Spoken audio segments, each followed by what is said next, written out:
it's a 3-minute deck tech. Wedge and the gang flying out of Yavin. Let's go. Nice cheap starter deck for people to get their heads around pilots. So we start off with 3 Alliance X-Wings.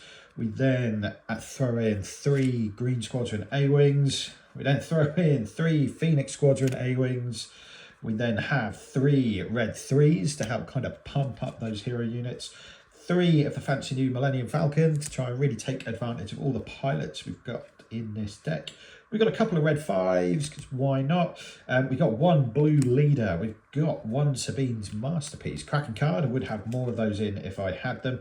3 Wing Leaders are the last spaceships that we have in the deck, just to add some experience tokens and to give more punch to your units. Moving on to the ground units now. 3 Battlefield Marines, probably the best to drop maybe for hero in the game.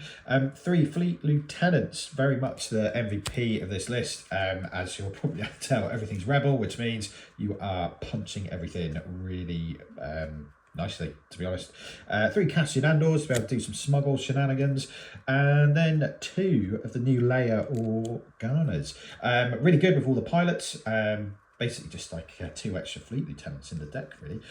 Speaking of pilots, we've got 1 Nea Nub. We then have 2 R2s, just to kind of help add extra pilots onto those spaceships. 2 Luke Skywalkers, 1 Biggs Dark Lighter, and 1 Chewie. I would have more of those in the deck if I had them, but I don't have the starter deck. I just have to rely on organised play kits.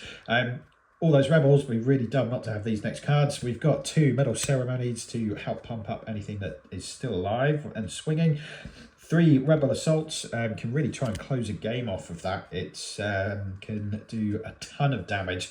And speaking of a ton of damage, adding in some Heroic Resolves, adding an extra 4 can really finish off some games. And you probably would notice all of these cards have the hero aspect on. So chuck in for cause I believe in. I've played this deck a few times. It's fun. It's not an S tier deck by any means, but it's fun, fluffy, got lots of spaceships, can catch people off guard, but more importantly, a really good kind of starter deck for people to start getting their head around this new set, or maybe just to get into the game themselves. Coming up to the end of 3 minutes, let me know what you think, and keep an eye out for more. Stay spooky!